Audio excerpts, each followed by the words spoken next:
Orale, you already know who it is. It's your boy Gordo tapping in from Phoenix, Arizona.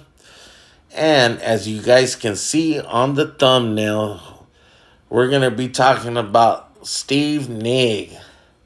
But first of all, I want to give a big shout out to JD Delay.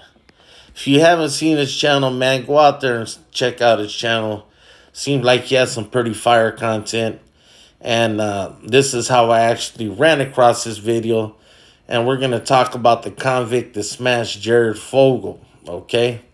And for those of you who don't know who Jared Fogle is, you will definitely know at the end of this video. Do me a favor, hit that like, hit that subscribe button.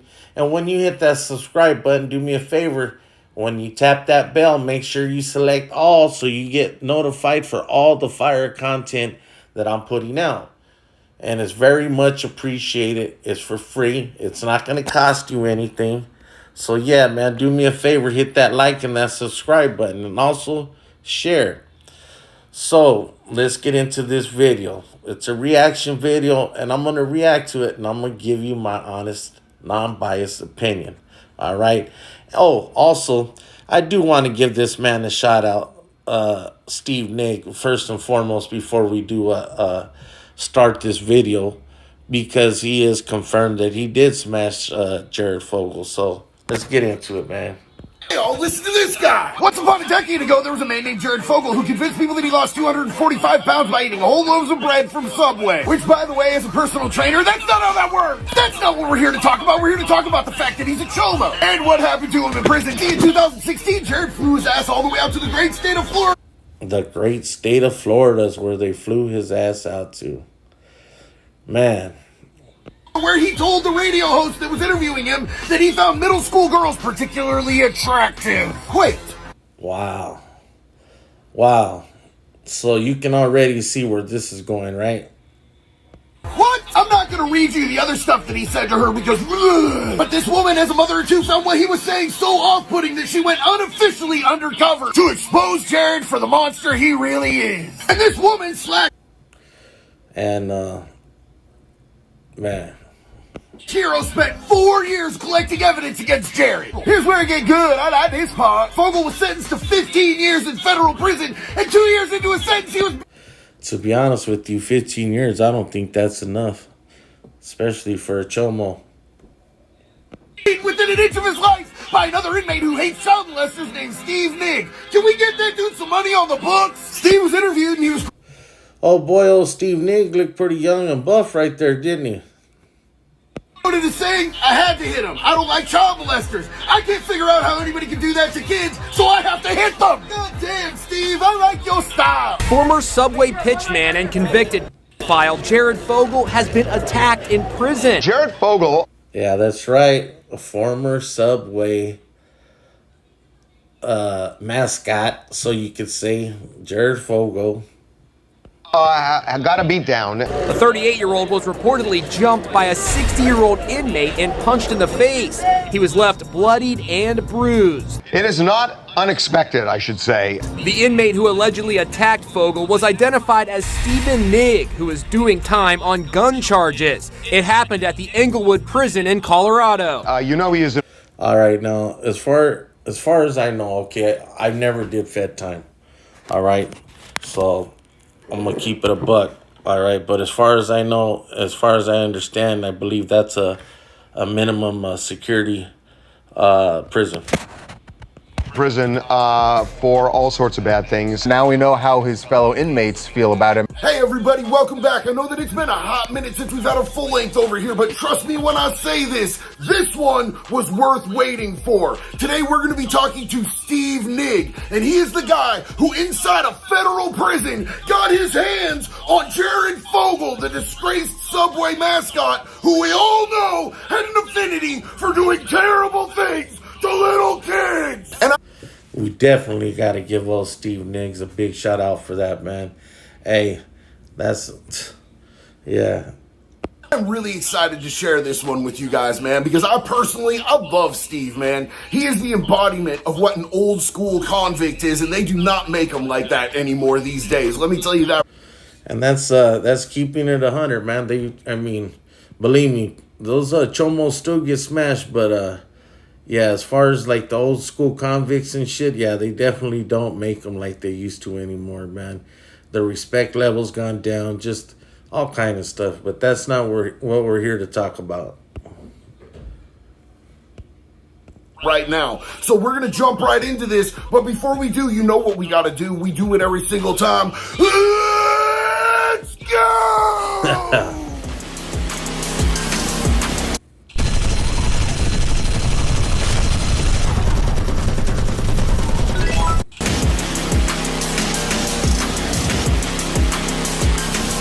So before we jump into the interview, I want You guys seen old boy's channel right there. Make sure you guys go subscribe to his channel, man.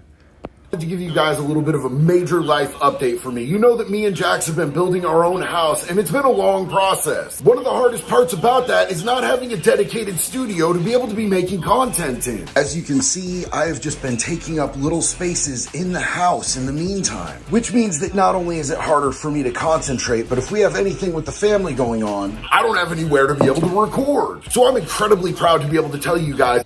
Hey, JD, I definitely know what you're saying about it makes it a lot easier for you to concentrate when you're by yourself and you got your, you know, you need that quiet time definitely when you're trying to make videos. That I finally found a company that I believe in enough to be able to do an ad partnership with. And wait till you hear what we have planned, you guys. This is wild. I partnered with a company called Containing Luxury, and what they do is they turn simple shipping containers like this into luxurious masterpieces of housing for. And I ended up smashing 21. They're also working on a custom-built studio that they're going to be delivering here that you guys are going to be able to see firsthand in every piece of content that I do in the future. So if you're interested in affordable housing or a unique investment opportunity, check out Containing Luxury's link in the description of this video. All right, ladies and gentlemen, we are here with Steve Nigg, man. He's the guy who smashed out Jared from Subway in prison, and he has an incredible story that goes much deeper than that. We're really grateful to have him here with us. Hey, thanks for spending your time with us today, Steve. Thanks for having me, JD. I really appreciate it. Absolutely. So I just want to start out by saying thank you for your service. Thanks for what you did to Jared. And Jared's not the only chomo that you smashed out while you were in prison, is he? No, I ended up... because I actually counted, and every time I smashed one, they would transfer me. So I ended up getting transferred 7 different federal prisons, and I ended up smashing 21 child molesters. You got 21 under your belt, dog. On this bid.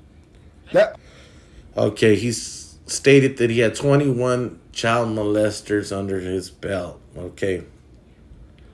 Now, I know... definitely that was not in the state prison here in Arizona. And we'll get to that in a minute. On this bid. So that makes you like an official hunter, I would say. That's what I'm hoping to do in the near future. As soon as I get off home confinement, I hope to team up with some of you guys and go out and chase them down. Hell yeah, brother. So I actually got introduced to you by a very interesting individual that I think we're mutual friends with as well, Jason Vukovich, the Alaskan Avenger. Yes, that's such a good kid. He's got quite a story, and he's tough, hanging in there, doing his time like a man. Yes, sir. He 100% is, and we're hoping to get him out a little sooner than what they wanted to let him out. Do you guys remember that dude, the Alaskan Avenger? Yeah, he was, he basically used the profile, the child molesting, you know how they send out those pamphlets when people move into your neighborhood or whatever, they let you know that child molesters are in the area. There's also like a website you can go to and find out where these child molesters live. Well, this guy actually went out and took it upon himself and handled it himself and went and, you know, handled it, man.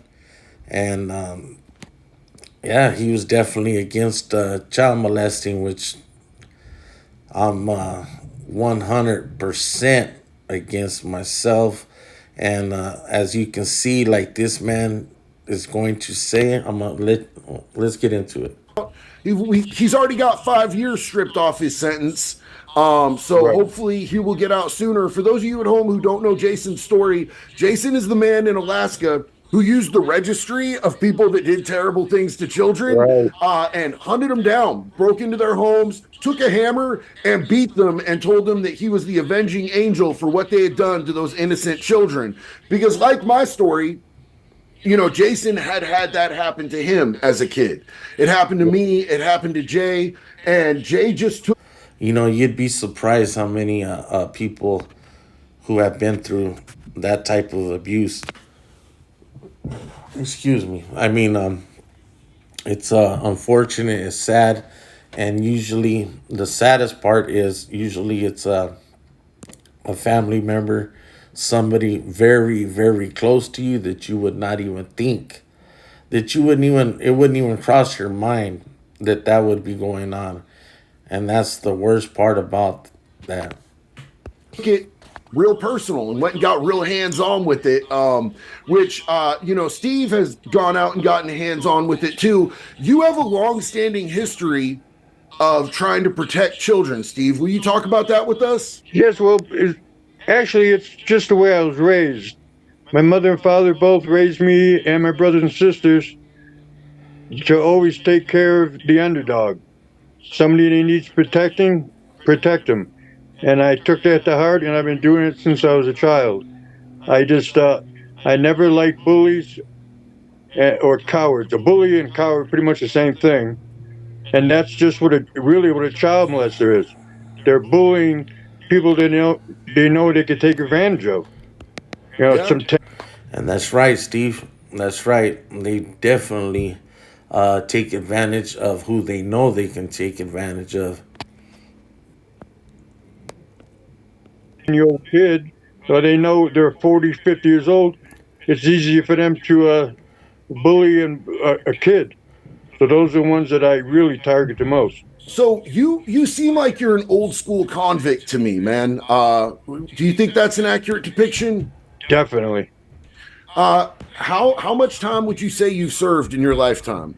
Counting juvenile centers, about 30 years. 30 years in. Now, you did time in a Florida JIT camp way back in the day? 1969, that was my first juvenile center, Pensacola. 1969. Damn, that was back in the day, way before I was born.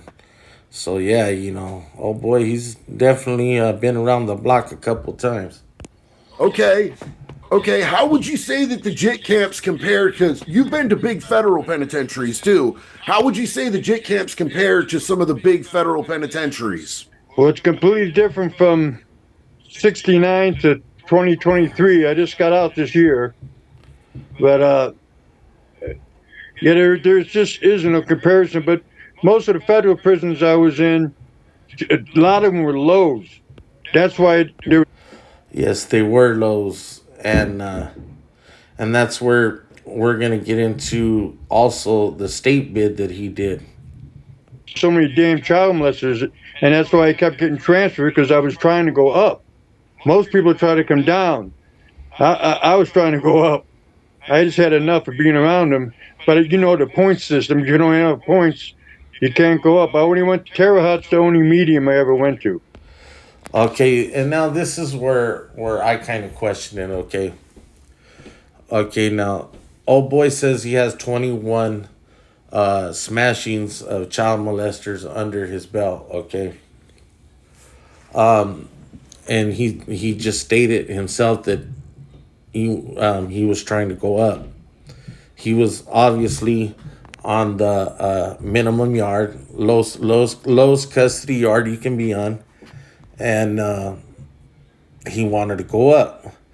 So with that being said, I mean, I would assume with 21 smashings under your belt, you wouldn't have a problem going up in points.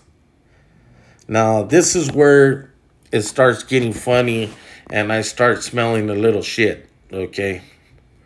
And like I said, I'm going to keep it 100. Let's go. Yeah. So when I was doing my state time, dude, like I went from doing 2 years at the only maximum security prison in the state of Oregon. It's an old school Shawshank looking, built 200 years ago prison. And I did 2 years there and I got used to it. And I really I liked the time. It was a lot of cell time and everything. Then Right. I hit minimum because I screwed up and I was good for 6 months and they shot me out to a minimum and I'm in dorms and nobody knows how to act. The respect level is down here. Yeah.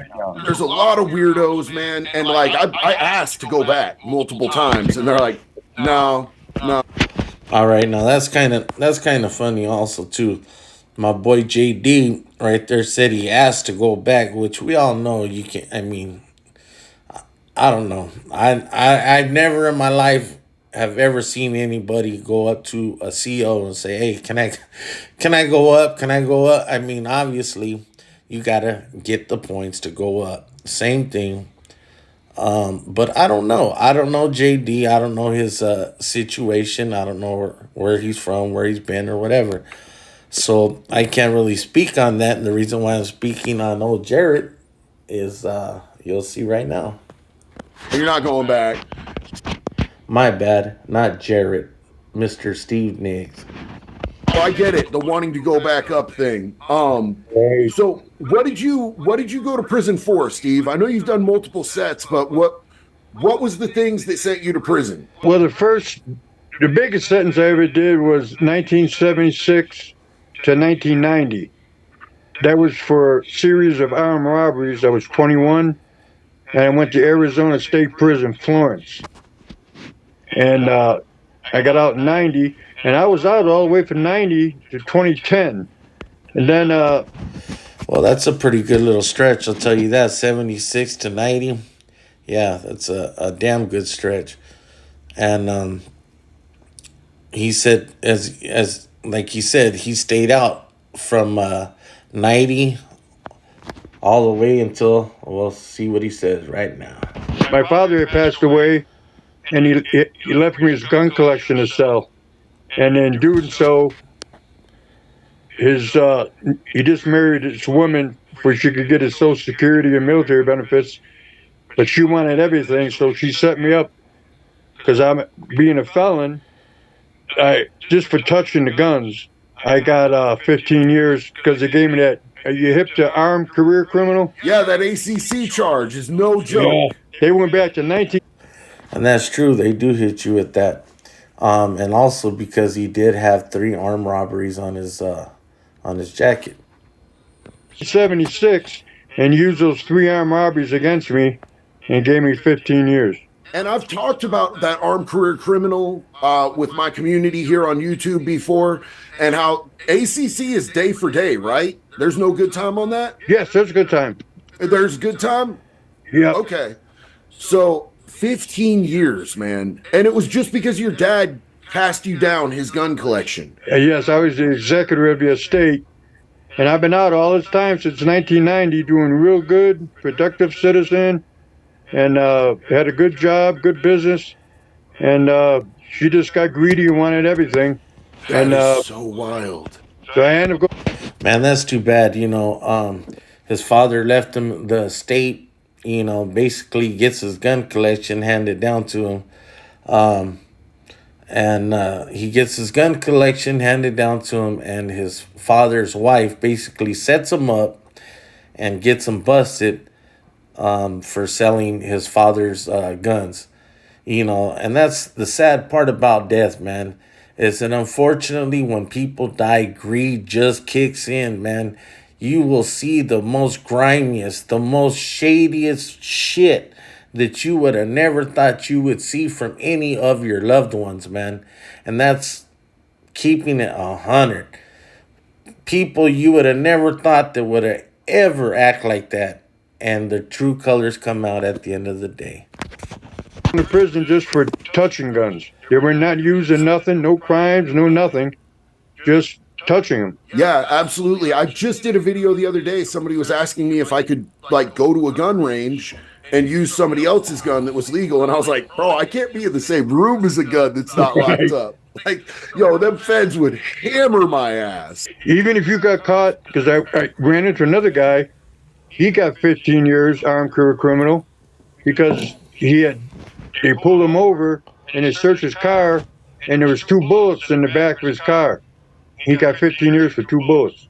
So I was locked up with a dude in county jail who'd been in county jail for 2.5 years fighting an armed career criminal charge off a shell casing. And the feds were trying to get him on it. And he was like, he was not going to back down, bro. Yeah, that's crazy. That is crazy right there. Off of a shell casing. Like, dude had lost 80 pounds being in county, getting starved out. And I got out before his case was over. So, you know, I got out and I shot him some money to his books to get him canteen and everything while he was fighting the case. But I never did hear how his case ended up, man. The feds will come after you, bro, and they can pull some crazy stuff. Yes, they have more power than the judges. Yeah, absolutely. My judge was going to give me probation if he could drop the armed career criminal. And the prosecutor said, nope, it's a mandatory minimum. You will give him 15 years. And the judge apologized before he gave me a sentence. That's crazy. Yeah, the power they have. Just with conspiracies. And you know what it was? Probably they seen old boy had been out of trouble for a long time. And obviously he was no longer a threat, man. When he caught this last bid, he was already in his 50s, you know what I'm saying? So, yeah, I could see the judge apologizing to this man, you know, keeping his nose clean, doing what he's supposed to. And, yeah. Charges, they got all the power. Judges got none, and we don't have any. And that's why they have like a 98.7% conviction rate or something like that. Because you're scared to go to a jury trial, because if they say, take this 10 years, and you say, no, I'm going to jury trial, if you lose, you're going to get double your sentence or more. Yep. So you're forced to take the deal, 10 years or 20 years, because you know if you lose it in trial, you're going to get 30, 40 years. There's something different about seeing like your name on some paperwork and it says the state of Oregon or the state of Florida or the state of California against Steve Nigg as opposed to the United States of America against Steve Nigg, you know? It puts a chill through you. Yeah, for sure. So, brother, during your time, did you ever click up? Okay, now, here's where I call shit. Okay, and I'm going to show you guys why. As you can see, kind of how old boy kind of stutters around it.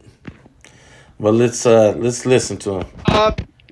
Yeah, I was back in the day, Arizona prison. It was a extremely violent prison, and they had just started. They had Mexican mafia had been there, and they were ruling the jury. And that's true. I mean, that is a true statement. Florence is a very known prison, especially Central Unit. You know, CB1, CB2. You know, all of them. Iman. Those are SMU1, SMU2. That's where they got most SMU2s. They have death row. Yeah. So Florence is a pretty heavy prison, man. We have quite a few, but yeah, Florence, especially back then, yes. And the blacks had organized the Mau-Maus, and they had some Muslims together. And then the whites, in 1977, when I got there, were organized an Aryan Brotherhood. So I got involved in that while I was in that prison. Okay. So did you take that label to the feds with you? Yes, it's... Okay, now, again, did you see how he had just said that he had got involved basically with one of the big four, as you can see right now. All those years later, it was still there. They're still on my record and everything. They knew it. But this is the thing. I have to call it bullshit. And I'm going to show you guys why. I pulled up old boy's jacket. Okay. The whole time he was down, he was on the lowest custody that you can be on. Okay. And I'm going to show you the receipts of that. I'm going to show you his name, his picture. And I believe one time out of the whole 15 years, he hit a high custody. And that was, I believe, for a year. And then he dropped all the way back down to minimum. So his whole 15 years, basically, that he spent in the Arizona prison system, he was the lowest custody level you can be. All right, now with that being said, and this is why I call it bullshit. With that being said, it's because when you are labeled STG, you are not going to go down to a low minimum yard. All right. You can hit a 3 yard after, if you keep your shit clean and all that. Yeah, you can hit a 3 yard, but I have never seen anybody hit a low minimum yard that was STG. Never. I'm not saying that it's not. I don't know, man. Yes, I'm gonna say it's not possible. And for him to go to the feds too, being a part of that, I can't see him also being on a low custody level yard. But there again, I can't speak about the feds, never been to the feds. But I am going to put up on here his disciplinary sheet.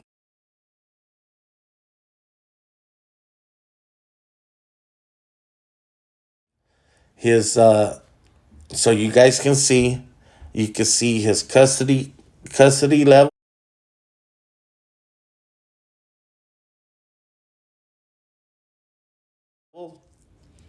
his name, CDC or ADC number, and all that.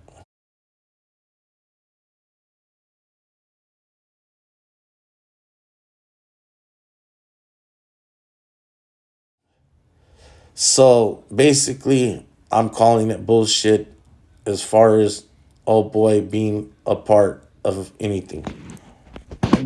They tried to use it against you, but it didn't work very well. But Yeah, I so didn't mind. I wasn't trying to hide nothing. I'm not ashamed of anything. do they call it STG in the feds, security threat group? Yes. Yeah, that's what they called it in multiple states that I know about. They call you a security threat group member, which actually gives you an FBI file, like right off Right. rip. If they hit you with that label, so like me and everyone that I'm friends with all have FBI files. I'm sure you've got one too. Yes. Yes. Yeah. So, do you want to run us through what happened with this situation with Jared Fogle, man? I already been in the shoe. Everybody knows what a shoe is, right? So it's the special housing unit. Yes. Were you I in the just- shoe on disciplinary? Yes, I was. The first prison I was in was. Okay, see, and this is where I get stumped up. Like, he kind of confuses me right here. Oh, Steve Nigg. Excuse me. First of all, he says that he smashed on Jared. Okay. Why would he even be on a yard with chomos anyways? I mean, is that how the feds work? I don't know. Because I know in the state, they have a PC yard for them. So that's another questioning that I'm asking is that, and if, like he said, he had 21 chomos under his belt. Okay, how is that possible? I mean, obviously, and he says himself, even in the feds, he was on the low minimum yards with an STG jacket and smashing. He says he has 21 under his belt, okay, but still only hit one, I think he said medium yard. Let's get into it. Sandstone, Minnesota, they actually got a petition. The child molesters got a petition to get me moved out of there. A couple hundred signed it. A couple hundred? See, and that's what I'm saying. That is what I'm talking about. What the fuck are you doing on a yard with a couple hundred child molesters? That the story's just not adding up, man. It's not adding up. It doesn't sound right. Like I said, I've never been to the feds, but what the fuck were you doing on the yard with that many chomos? Just a question. Yeah, and I got a couple there. But those COs in Minnesota, they some tough ass boys. They just looked the other way anytime I did something. But I ended up getting transferred to Colorado, Inglewood, and that's when I've been in the shoe maybe 3 or 4 times there already for smashing chomos. And I was trying to go up and go to a medium, and they just wouldn't do it because I only had like 3 points, 4 points. And you need. Okay, now do you see what he just said right there again? That's what I'm talking about. How? Okay, you just said you were in the shoe, basically in the hole, whatever, for smashing on chomos, but you only had 3 points. Okay, and you were trying to go up, but you still couldn't go up. I don't know. It's not making sense. Make it make sense. Like 15, you order medium. So then they said, we heard that Jared was coming there. So I got my car together. And I said, all right, guys, there's no way, I'm old school. There's no way that this chomo Jared's going to walk this yard with me in it. I can't do that. And I said, anybody want to put in any work? Okay, that doesn't make any sense, man. He just contradicted himself. There's no way. He heard Jared was going to pull up, okay? But yet, and he's saying that Jared's not going to walk the yard, but yet he's walking the yard with 200 other chomos, obviously, that got him, signed a petition to get him off the yard. Make it make sense, Steve. And nobody in my car wanted to put the work in because they were all scared of that hate crime getting 5 more years. So I just said, all right, I'll do it. So were you holding the keys at that point? In that joint, it wasn't too much of a key holder. Just because I was older, if there was trouble, I'd solve it. Unless it couldn't be solved, then we had to get down. But bullshit. Damn. Oh, man. It was a pretty mild joint, really. Yeah. So you guys knew about Jared from Subway, and you guys found out he was coming to the prison that you were at before he even landed? Yes. You came from Indiana. That's where you went to court.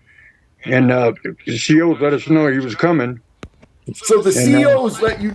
Okay, so he even went to court in Indiana, obviously, where Jared was at. See, I don't know, man. It just, yeah. Know that this famous chomo was headed to your yard. Yes. Hey, COs hate chomos just as much as we do. They just can't do much because, and I've seen it happen, where they lose their job, they get sued, they get charges.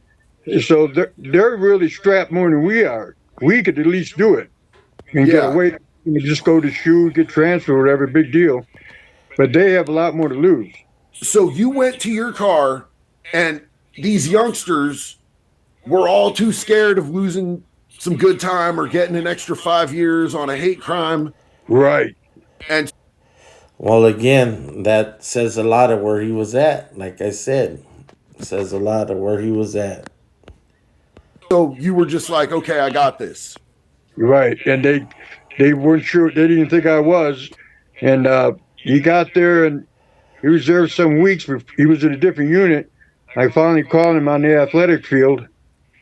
So I waited. He was out walking, and he had a couple of guys that always hang with him, his so-called bodyguards, and Bodyguards? and they were chomos. Okay, see, that's what I'm saying. He just said it himself. He contradicted what he's saying, man. So obviously there was chomos there before even Jared pulled up. All right. And everybody was too scared to put in work. But not my boy Steve Nigg. And hey, he did do it though. He did. I mean, they said that he lumped old Jared up. So I mean he gave Jared some lumps. And it was on TMZ, and he was. But the whole moral of the story is that yeah, he beat up Jared Fogle, but what happened to the other 200 chomos? And what are you doing on the yard with all them chomos? I mean, do you understand where the story is just not making sense? It's not sounding right, and it's not. I mean, I don't know. Yeah.